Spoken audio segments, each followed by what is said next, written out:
एक समय की बात है। कैलाश पर्वत पर शिवजी और माता पार्वती ध्यान में लीन थे। उसी समय धरती पर एक गांव में भीषण अकाल पड़ा। खेत सूख गए, कुएं खाली हो गए और लोगों के घरों में अन्न का एक दाना तक नहीं बचा। माता पार्वती ने शिवजी से कहा, प्रभु, इन लोगों की हालत देखिए, कुछ कीजिए। शिव मुस्कुराए और बोले, अगर हम हर बार अपनी शक्ति से ही समाधान देंगे तो उन्हें अपने कर्मों पर विश्वास नहीं रहेगा। मैं उनके बीच जाकर देखूंगा कि कौन वास्तव में करुणा और सेवा की भावना रखता है। अगले ही दिन शिवजी एक साधारण भिखारी का रूप धारण कर गांव में पहुंचे।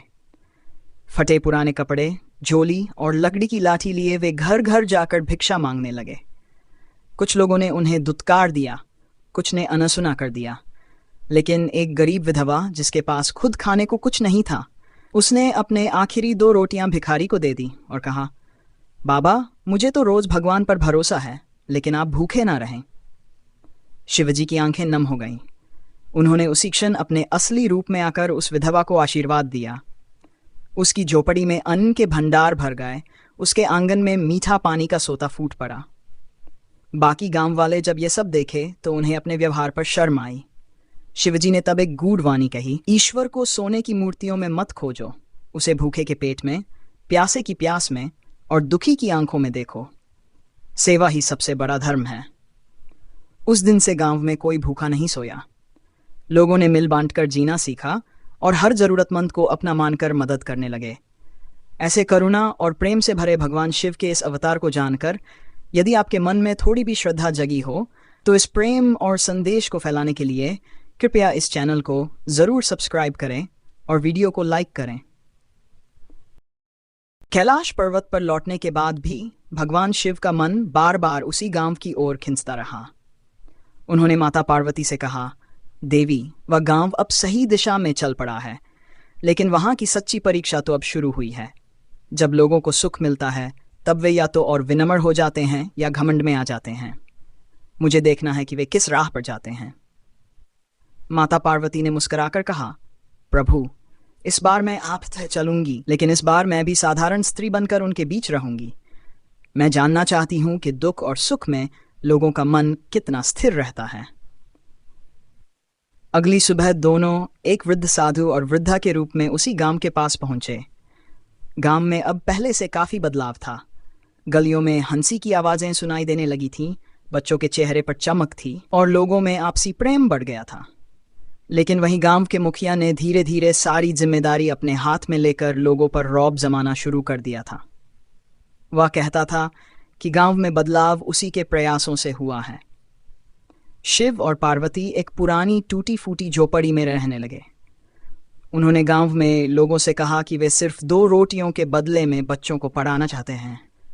शुरू शुरू में कुछ लोग आए, कुछ बच्चों को भेजा भी, लेकिन मुखिया ने इसे पसंद नहीं किया। वह नहीं चाहता था कि गांव के लोग किसी और की बात सुने। उसने गांव वालों में यह अफवाह फैला दी कि वह वृद्ध साधु और उसकी स्त्री जादू टोना करते हैं।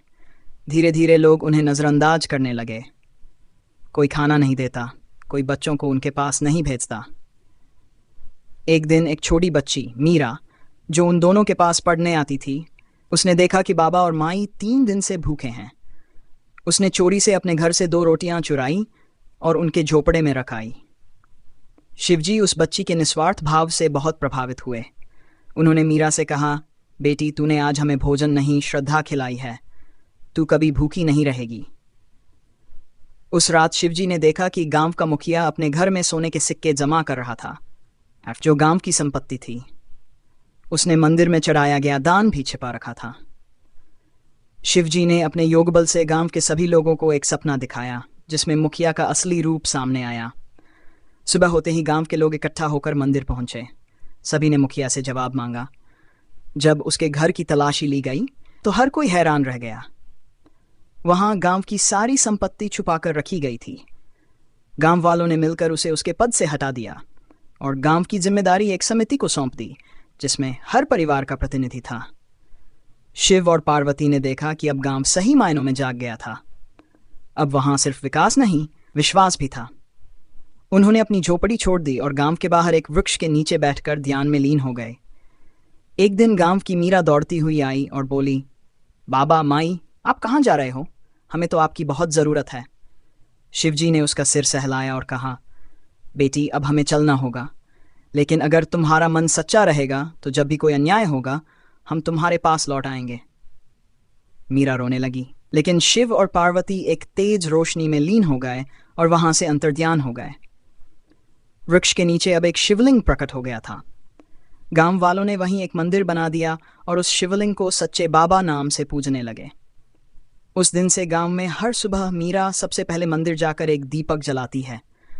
वह सबको यही सिखाती है कि भक्ति केवल पूजा नहीं, सेवा है, और ईश्वर वहां बसते हैं जहां सच्चाई और करुणा होती है। अगर आपको ये गांव में एक बूढ़ा किसान अपने छोटे से खेत में हर रोज पूजा करता था।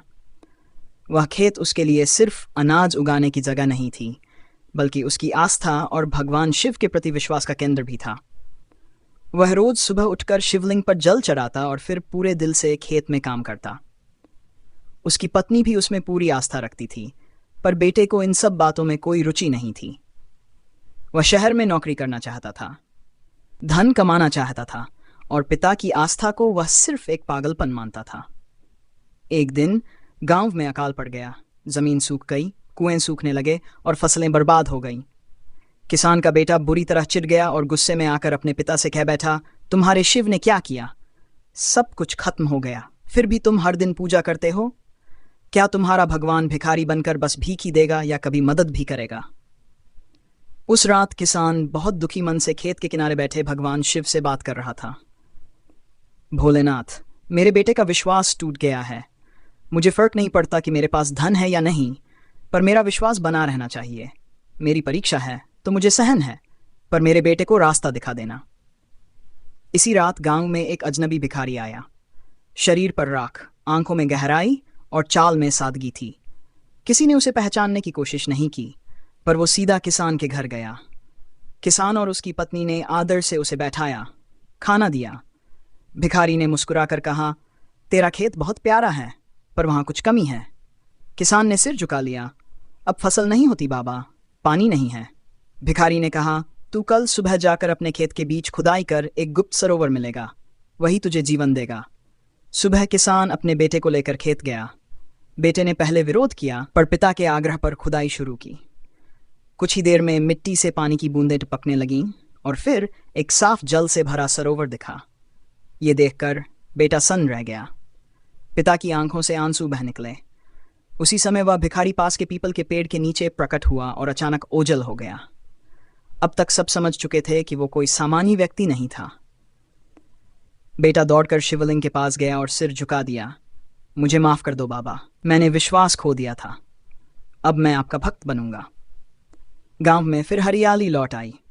किसान के खेत लहलहाने लगे और बेटा अब हर सुबह पिता के साथ पूजा करने लगा, पर उसे हर बार पीपल के पेड़ के नीचे वही मुस्कान दिखी थी जो उस भिखारी की थी जिसने सब कुछ लौटा दिया।